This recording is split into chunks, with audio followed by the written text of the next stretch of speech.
Welcome to a deep dive into an industry that, well, it quite literally touches every single one of us every single day, often without us even realizing it. We're talking about the global payments industry. Today, we're diving deep into, the fascinating world of how money actually moves around the globe. We're using a really comprehensive report, Payments Industry, Players and Products, as our guide.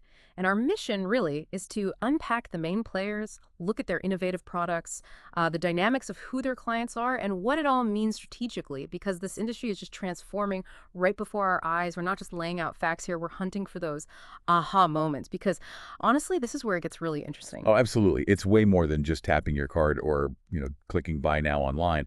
This is a sector with incredible momentum, huge technological leaps happening all the time. We'll get into how things like digital wallets, real-time payments, even emerging tech like AI and blockchain, they're not just changing how we pay, they're fundamentally reshaping commerce itself, creating entirely new ways to do business. Okay, so let's try and get our heads around the scale here. You mentioned momentum. Let's unpack this with some numbers. Just how gargantuan is this industry, and what kind of growth are we actually talking about? Right, gargantuan is definitely the word. The payments industry it's a true global economic powerhouse. So in 2023, revenues hit an estimated $2.4 trillion. Trillion. Wow. Exactly. And they're projected to jump to $3.1 trillion by 2028. That's some serious growth. It's been a consistent 7% annual rate over the last 5 years or so, which just shows it's increasing, essential significance in the financial world. And what's really telling, I think, is the market cap of the specialized payments companies. It surged from $400 billion to $1.4 trillion in just a decade. $1 trillion in added market cap. That's huge investor confidence right there. Massive confidence. It signals that investors see this as a core part of the future financial infrastructure. So what are the big drivers? What's propelling this kind of expansion? What's causing this dramatic shift in how money moves? Well, there are several key forces really pushing this forward. Digital wallets, for one, have become just absolutely dominant. In 2023, they captured 50% of global e-commerce spending. Half already. Half. Yeah, that's over $3.1 trillion. And 30% of point-of-sale spending, too, which is, over $10.8 trillion. And the projections. They suggest global wallet transactions could hit an astounding $25 trillion by 2027. 25 trillion. It's not just, widespread adoption anymore. It signifies a fundamental, probably irreversible shift in how consumers want to pay. And that leads right into something else. We all feel the striking decline of cash. It really does feel like physical money is becoming, well, almost an anomaly. It absolutely is. Yeah. Cash usage, it fell to 80% of 2019 levels by 2024, and it's still decreasing by about 4% annually. Here in the U.S., cash now counts for, get this, a mere 5% of consumer payment value. Only 5%? That's incredible. Right. So it's not just an alternative payment method anymore. It's rapidly becoming the new default, driven by sheer convenience and how well it integrates with our phones. And the implication for businesses is pretty clear, isn't it? If you don't prioritize accepting digital payments, you risk losing a serious chunk of the market. Definitely. And then there's buy now, pay later, BNPL. That seems to have just exploded, especially with younger generations maybe rethinking traditional credit. Yes, absolutely. The BNPL segment is seeing incredibly rapid expansion. It's forecast to grow by another $450 billion by 2026. Global transaction volume is projected to reach $680 billion by 2025. 680 billion. And the U.S. market alone for BNPL is expected to hit $122 billion in 2025. This isn't just a fad. It really highlights a deep consumer demand for more flexible ways to pay, and it's definitely challenging those traditional credit models. Okay, so beyond consumer behavior, you also mentioned real-time payments making huge strides. And interestingly, non-bank players getting involved. That sounds like a pretty big deal, right? It's a massive deal. Real-time payments, or RTP infrastructure, is now pretty much established in almost every major market globally. In the EU, for example, instant payment transactions are projected to increase tenfold, from 3 billion to nearly 30 billion by 2028. Wow. And what's really fascinating, as you said, is seeing non-bank entities jump in, like Walmart. They're rolling out a pay-by-bank option in 2025. And the explicit reason: to avoid those costly card interchange fees. Ah, okay, so it's a strategic cost-saving move too. Exactly. It signals a strategic shift by major players to capture more value within the payment chain, not just rely on the existing rails. And all of this, it feels like it's being supercharged by tech like AI and blockchain. How are they fitting in, not just as buzzwords, but as, practical tools? Right. They're not just buzzwords anymore. They're actively driving real change. They boost efficiency, they enhance security, and they're creating entirely new business models. Yeah. So, for instance, AI is being used really effectively for sophisticated fraud prevention, stopping fraud before it happens. Real-time payments, as we said, mean faster cash flow for businesses, which is critical, and blockchain. It's proving really transformative for cross-border payments and enabling new ideas like tokenized assets. Tokenized assets, like digital representations of real-world things. Precisely. These aren't just theoretical applications. They are directly addressing major pain points. Think about the high costs and frustrating delays in sending money internationally. And at the same time, they're unlocking new revenue streams that, frankly, were unimaginable just a few years back. This level of growth, this innovation, it usually leads to big shifts among the major companies, doesn't it? What are we seeing in terms of industry consolidation? Are the giants just getting bigger and bigger? Well, yes and no. We are seeing significant consolidation, definitely. Think about Fiserv buying First Data back in 2019, or FIS buying WorldPay around the same time. Big deals. But more recently, there's that really complex three-way deal involving Global Payments, FIS, and GTCR. Right, where Global Payments is buying parts of WorldPay from FIS. Exactly. For about $22.7 billion. But at the same time, FIS is buying Global Payments Issuer Solutions Unit for $13.5 billion. Okay, so it's more like a strategic reshuffling than just simple acquisition. Precisely. This kind of strategic realignment suggests that even the absolute giants are refining what their core business is. They're focusing on specialization, trying to create more focused, arguably more powerful entities in specific areas. It's less about universal dominance now, maybe more about targeted strength. Interesting. So what does this all mean for the specific companies working in this space? Let's maybe dive into the different segments, starting with that foundational layer, the card networks, kind of the invisible plumbing that makes so much of this work, right? Exactly. Card networks like Visa and Mastercard, they are that foundational infrastructure. They connect the banks issuing cards to us, the consumers, with the banks that sign up merchants, the acquirers, their main jobs. Establish the rules for transactions, ensure security, maintain the integrity of the whole payment system. Which brings up the really crucial question, actually. What is the fundamental difference between a four-party network and a three-party network? And why does that difference matter so much? That's a great question, yeah, because it really dictates how they operate and compete. So let's start with the big four-party players, Visa and Mastercard. Right. So Visa, for example, is the largest player globally in credit cards. Yeah. Commands about a 40% share. Back in 2022, Visa processed something like $10 trillion in digital payments. $10 trillion? Just Visa? Just Visa. Mastercard is similar, holding around 24% globally. But the really interesting shift, I think, is how both are moving beyond just transaction fees. They're increasingly emphasizing value-added services, things like consulting, sophisticated fraud prevention tools, cybersecurity services. For Mastercard, these services were actually a primary driver of their top-line revenue growth recently. So they're becoming more like data and security partners, not just payment rails. Exactly, leveraging the vast amounts of data they see to offer more value. Okay, then we have the three-party networks like American Express and Discover. What makes their strategy so different? The strategic difference is pretty profound, actually. Unlike Visa and Mastercard, Amex and Discover often issue their own cards directly to consumers. They act as both the issuer and the network. Ah, so they own the whole relationship. Right. By owning that entire customer journey, from issuing the card to handling the merchant side, they get unparalleled control over customer data and product innovation. This lets them build really deeply integrated loyalty programs, offer unique financial products beyond just the card. American Express, for instance, offers personal and business cards, sure, but also savings accounts, travel booking. And their cards are accepted by, 99% of U.S. merchants now? So it's a trade-off then, tighter control and direct customer relationship versus the massive reach of Visa and Mastercard. That's a good way to put it. It's a different model with different strengths. And what about the huge players outside the U.S., like China UnionPay and maybe JCB from Japan? They're massive on a global scale, but maybe less familiar to some of our listeners. Oh, absolutely massive. China UnionPay is particularly significant, holds a substantial 32% global share in credit cards. 32%, so bigger than Mastercard globally. Bigger than Mastercard globally, yes. And it dominates financial transactions across large parts of the Eastern Hemisphere. It's the only interbank network in China.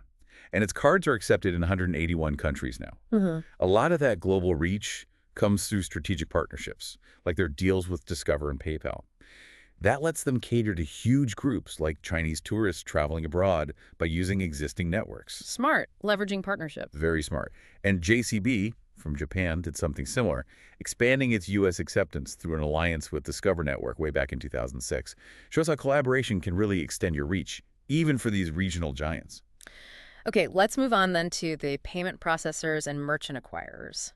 These are the companies actually enabling businesses to accept all these payments, sort of the unsung heroes of daily commerce. Exactly. They are crucial. These entities handle the technical side, routing transaction data, managing authorization, clearing, settlement, making sure the money actually moves from the customer's bank to the merchant's bank. And they often provide the essential tools businesses need, like the point of sale or POS systems you see in stores, and the e-commerce gateways for online payments. Right. So who are the big names here, and what makes them stand out in this really critical part of the chain? Well, Fiserv stands out as the largest global merchant acquirer. They process over $2.4 trillion annually. 2.4 trillion just processing. Just processing. And they cater to everyone, extensive omni-channel solutions for huge corporations, but also all-in-one systems like their popular Clover POS, which you see in tons of small businesses.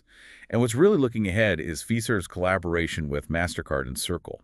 They're working to integrate stablecoin solutions. Stablecoins, like crypto tied to fiat currency. Exactly. Allowing merchants to actually settle transactions directly in stablecoins. That's a real glimpse into where settlement might be heading. Very interesting. Now, what about FIS and global payments, given that strategic dance they're doing? What's the end game for them in processing? Right, that reshuffling. So FIS, which was historically a huge leader in merchant services through acquiring WorldPay, is now sort of pivoting its focus more towards banking technology and card issuing services.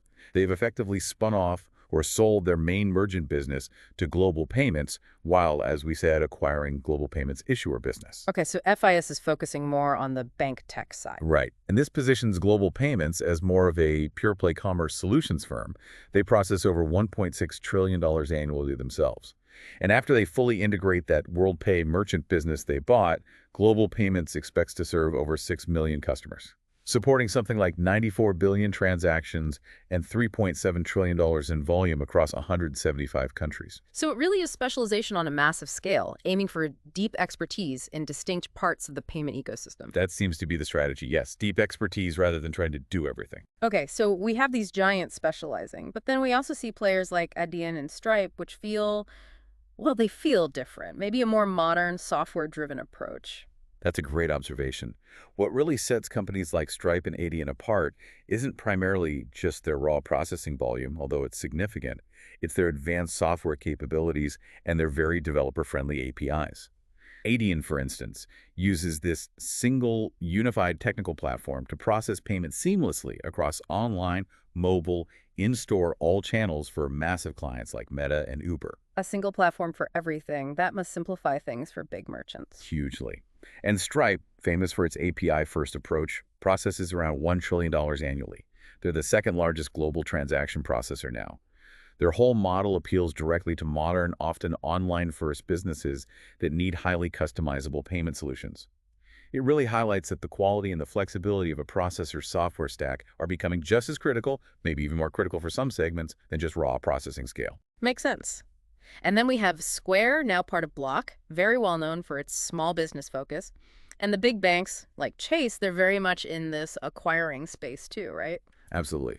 Square, under the Block umbrella, is incredibly popular with small and medium-sized businesses, offers that really robust, easy-to-use POS system, often integrated with other business tools like payroll and inventory management.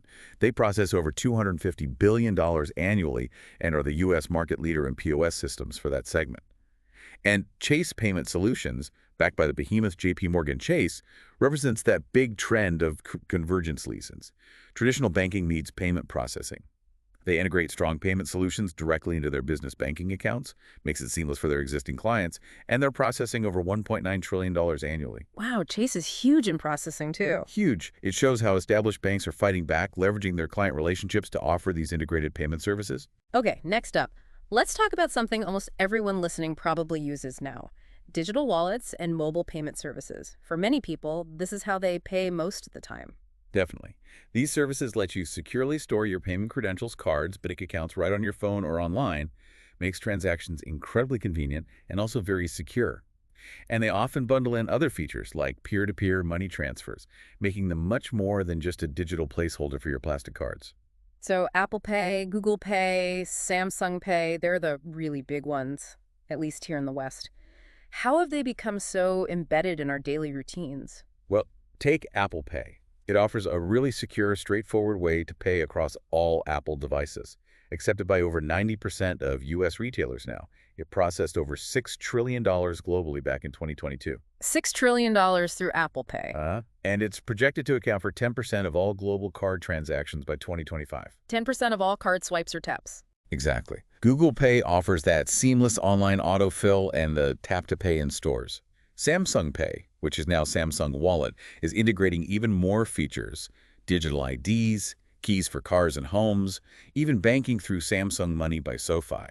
Together, Apple Pay and Google Pay account for over 35% of mobile wallet transactions worldwide. Shows just how deeply integrated they become. But as we touched on earlier, the market looks incredibly different in Asia, particularly in China. The scale there is it's mind-boggling. It truly is, and it's a great example of how regional giants can dominate and build entire ecosystems around payments. Alipay and WeChat Pay, together they account for almost 90% of the mobile payment market in China. 90% between just two players? Just two. Alipay has around 1.3 billion users globally, supports cross-border payments, even offers things like an escrow service for e-commerce. And WeChat Pay is built right into WeChat, China's biggest social media app. It facilitates instant mobile payments, mostly using QR codes, and is actually available now in 69 countries. So they're not just payment apps, are they? They're these comprehensive lifestyle platforms. Exactly. Payment is just one function within a much broader ecosystem for communication, shopping, services, everything. And then there's PayPal, been around forever in internet terms, still a huge force, often kind of bridging these different worlds. Absolutely.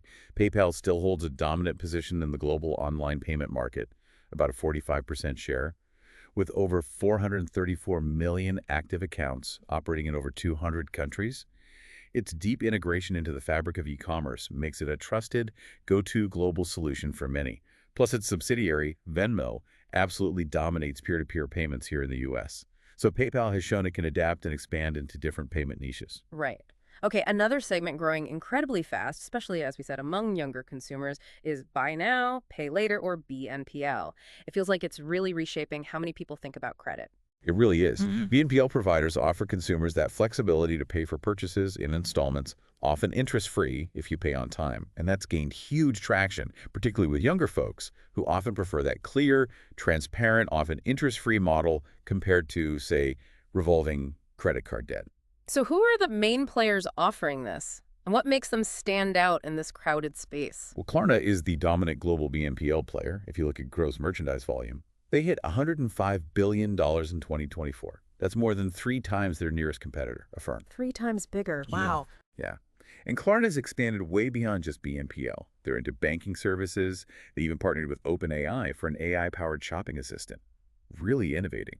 Affirm is also huge, though. 21 million users, hundreds of thousands of merchant partners. They've grown through smart acquisitions and big partnerships, like with ADN and even integrating with Apple Pay. And then there's Afterpay, which was acquired by Blocksquare's parent company. Also a key global player, processing around $27 billion annually, definitely top 3 worldwide. These companies aren't just offering a payment method, they're fundamentally innovating on the credit model itself, which is a really significant shift in finance. Definitely feels like a shift. Okay, finally, let's touch on cross-border payment providers and the neobanks. These guys seem focused on disrupting traditional international banking, making it faster and cheaper. That's exactly their focus. They specialize in making moving money across borders faster, much more affordable, and crucially, more accessible to everyone. They directly challenge those old, slow, expensive legacy systems of correspondent banking. Likewise, which used to be TransferWise, they've become almost a household name for international transfers for many people. Right. Wise offers that multi-currency account, lets users hold and convert money in over 40 currencies. And get this, over half their transfers complete in under 20 seconds. 20 seconds internationally, compared to days sometimes. Exactly. A world of difference. Their Wise card lets you spend and withdraw cash globally, often without foreign transaction fees, in 215 countries. They're moving about $14 billion USD equivalent every single month now. Huge volume demonstrates the demand. Absolutely. And then you have Revolut, the big British neobank, which has expanded incredibly rapidly beyond just the UK. Revolut provides this really diverse array of banking services, personal accounts, business accounts, supporting over 25 currencies right in the app. They boast over 60 million personal customers now, 500,000 business customers globally, operating in over 140 countries, and they processed over $1 trillion in customer transactions in 2024. $1 trillion through Revolut. They really embody that neobank model. Mhm. Digital first, low cost, globally ambitious, using technology to offer a whole suite of financial services. Okay, so it's clear the industry itself, the players are constantly evolving. But beyond the companies, what are the really big trends and technologies shaping the future here? How do these all kind of weave together to create the payment landscape of tomorrow? Yeah, the landscape is definitely fast, it's fluid, and it's just full of momentum. Lots happening. We've touched on the rise of digital wallets, the decline of cash, but just how profound is this shift? Is it really an irreversible tide washing over everything? I say it is. It feels like a fundamental and, yes, irreversible transformation. Think about this. 1 in 5 users now relies entirely on digital options. They don't even carry a physical wallet anymore. 1 in 5. Wow. Yeah. Now, credit and debit cards, they're still a core payment channel, absolutely. They grew by $800 billion between 2021 and 2022 alone. But even they face increasing competition from QR codes, from those digital wallets we discussed, and importantly, from account-to-account or A2A payment rails. A2A, that's direct bank transfers, basically bypassing the card networks. Exactly. Direct bank transfers are becoming smoother, faster, more integrated. So this isn't just about convenience anymore. It's about the very infrastructure, the underlying plumbing of money movement actually evolving. And real-time payments, we talked about speed, but what does that acceleration really mean for us? Beyond just faster transactions, what are the sort of ripple effects? Well, real-time payments are rapidly becoming the modern standard, reducing transaction times from days or hours down to mere seconds. That significantly boosts liquidity for businesses. Cash flow is king, right? Right. Getting paid instantly versus waiting days makes a huge difference. A massive difference. And seeing non-bank players like Walmart jump in signals widespread adoption is coming, driving further innovation. The motivations are clear. Immediate payment validation, dramatically accelerated cash flow. It basically empowers businesses and eventually individuals too to manage their finances with unprecedented precision and speed. Okay, what about artificial intelligence? You mentioned fraud prevention, but how else is AI specifically impacting payments? Is it just about security or more than that? It's definitely more than just security, although that's critical. You mentioned Mastercard reducing false positives and fraud detection by 85%, using AI. That's huge. But beyond security, AI and machine learning are optimizing things like payment approval rates, reducing those annoying false declines when your card doesn't work for no apparent reason. Yes, that's always frustrating. Right. So AI improves the overall operational efficiency and the customer experience. This widespread application really underscores AI's role now as a core enabler. It's driving efficiency, yes, enhancing security, absolutely, but also enabling completely new business models. It's not just an add-on feature anymore. It's becoming embedded in the nervous system of modern payments. And the buzz around blockchain and central bank digital currencies, CBDCs, what's the actual tangible impact right now? Is it still mostly hype or is it genuinely revolutionary? It's moving beyond hype into tangible impact, especially in certain areas. Blockchain technology is making real inroads in the banking sector, particularly for cross-border payments. It offers solutions that really enhance efficiency, cut costs, improve transparency by getting rid of many of the intermediaries usually involved. You see partnerships like MoneyGram and the Stellar Development Foundation using a blockchain platform for real-time currency conversions. That's happening now. Okay, so real-world use cases are emerging. Definitely. And what's potentially revolutionary is the future role of CBDCs. Over 90% of central banks globally are exploring or actively piloting them. More than 30 pilot programs are already underway. 90% of central banks. It's a major focus. And blockchain also enables concepts like programmable money.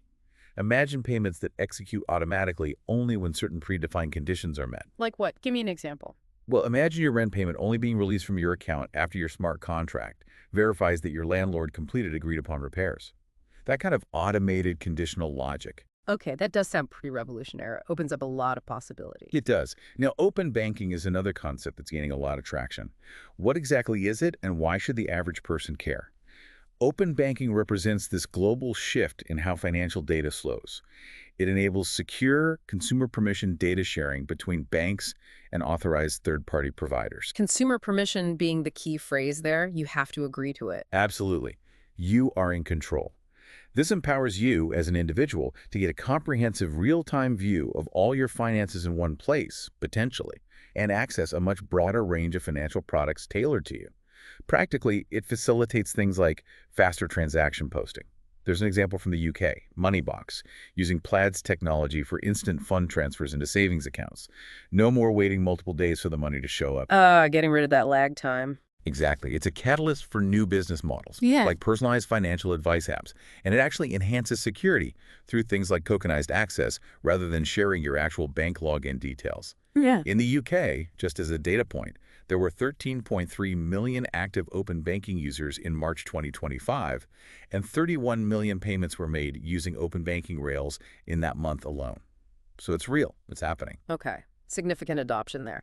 And finally, how are ESG goals, environmental, social, and governance starting to influence this industry? Is it just about, looking good, or is it becoming a real factor? It's becoming a real factor, moving beyond just looking good or compliance. Over 75% of the world's largest 250 companies have now committed to reducing carbon emissions, and payment providers are aligning with these objectives. You see things like eco-friendly payment cards made from recycled materials, carbon tracking tools built into digital wallets to show you the footprint of your spending. Oh, interesting. Tracking the environmental impact of purchases. Right. And ESG-linked transaction reporting for businesses. Yeah. It indicates that sustainable practices are really evolving from just being nice to have or a compliance issue into a potentially significant competitive advantage.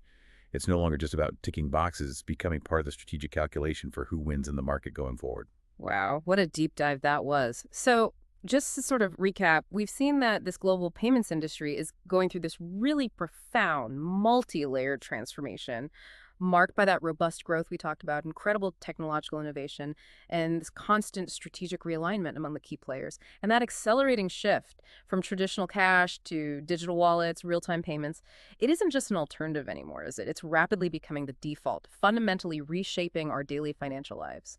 Indeed. And the major players, they're actively adapting. You see card networks diversifying into those value-added data and security services. Payment processors are specializing, or they're building these integrated commerce solutions that go way beyond just basic transaction processing, offering a whole suite of tools. And the integration of AI, blockchain, open banking, it's not experimental anymore. It's deeply embedded now, driving efficiency, boosting security, and enabling entirely new business models that honestly sounded like science fiction just a few years back. Absolutely. The competitive dynamics now, it seems, are really defined by who can best leverage these technologies, adapt fastest to changing consumer habits like BNPL or wallets, and form those crucial strategic partnerships to expand their global reach. So, for you listening, understanding these shifts means you're better equipped to navigate your own financial landscape, to recognize where the power is shifting, what the new opportunities are, maybe even what risks to look out for. Which leads to a final thought. As you go about your day, maybe tapping your phone to pay for coffee, consider this. If money itself can now be programmable, if it lives primarily in a digital wallet detached from physical form, what new ways of paying, or maybe even entirely new definitions of value or exchange, might emerge next that we can't even really imagine today? Something to think about as this absolutely fascinating industry continues its rapid evolution.